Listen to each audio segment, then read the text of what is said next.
I think that the simple answer of what Anti-Flag is that we're a band that believes in ending racism, sexism, homophobia, and nationalism. The way we write music and the way we perform and just have shows and just in general have a community around the band, it's set up in a way where everyone is free to be themselves and there for justice and equality. So I guess if you're not a dick, you can listen to Anti-Flag. I think that punk rock in 2013 is far less of a sound than it is an aesthetic and the way that you carry yourselves. Some of my favorite new bands are bands like the Menzingers or Hostage Calm, and these are bands that don't necessarily sound like traditional quote-unquote punk rock music, but their ideas and the way they carry themselves and the fact that they are bands that are in control of their own destiny, that's what makes them punk rock bands. For me, if you have an instrument and you have the belief that what you're saying is important and you are going to do anything and everything in your power to get it out there, that's the punk rock attitude.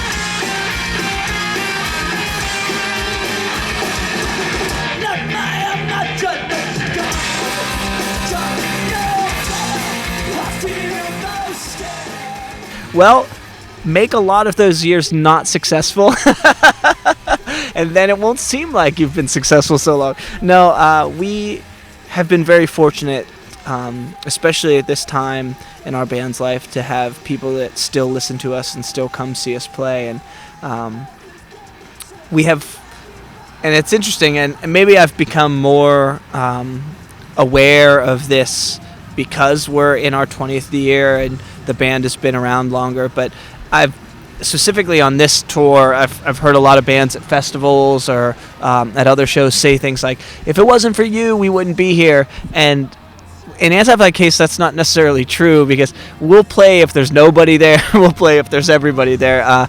We really believe in what we do, and we really believe in each other, and I think that's why we've been able to be a band this long, is that we're all very much committed to the ideals and the way that Anti-Flag carries itself, and we're willing to do whatever it takes to maintain that.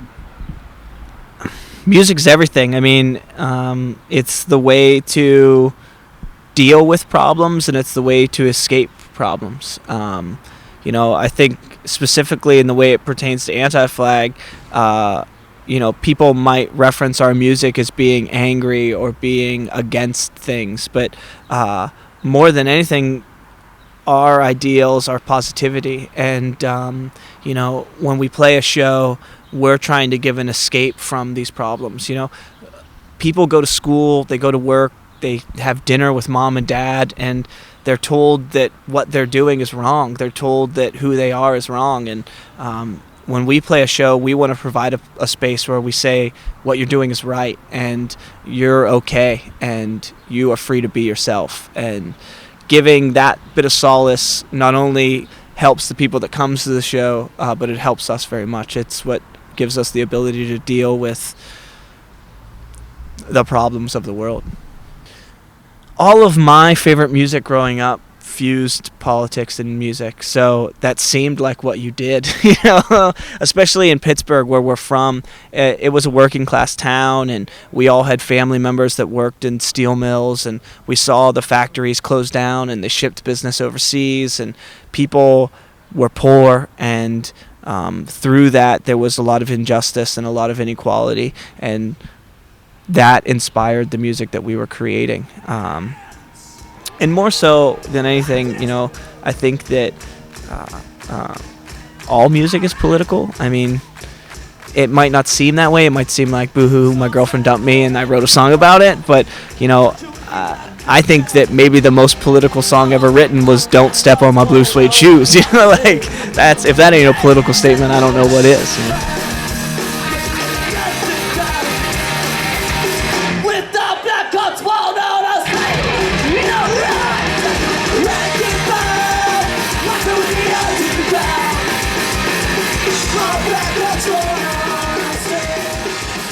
I wouldn't be here if I didn't believe that music had the ability to change. I'm living proof that music can change people. I operated my life in a certain way, and then I heard The Clash, I heard the Dead Kennedys, and I went down a new life path. I don't necessarily think that one day you'll look in the dictionary and see the word revolution and there will be a picture of me next to it. That's not the goal. The goal is to maybe write a song that someone hears that inspires that revolution.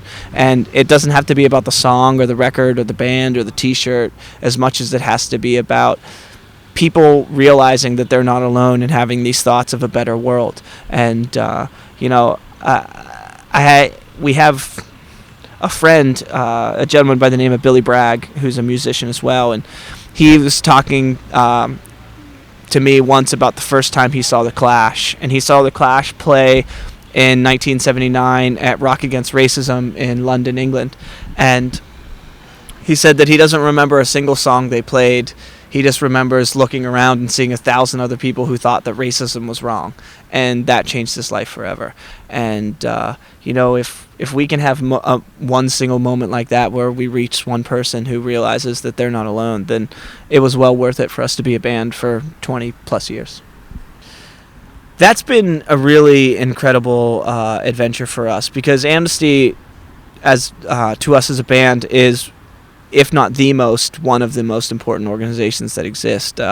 Amnesty literally saves people's lives. They do letter writing campaigns. They do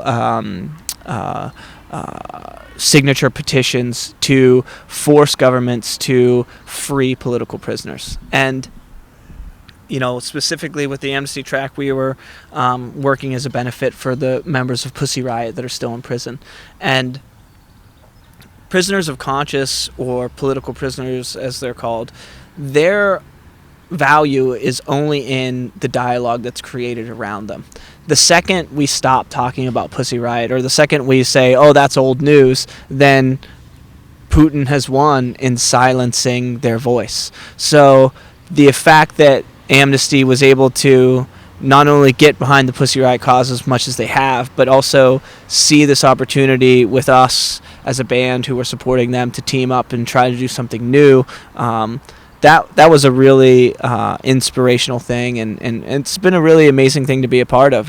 I look forward to the day when Pussy Riot is freed, and hopefully we can meet those women and maybe play a show together and do something really cool. So we're fortunate enough to be in a position where we can speak to them, and that's one we're going to take. Broken bullshit, broken glass, broken hearts and broken head, living in hell, Switzerland, whoa.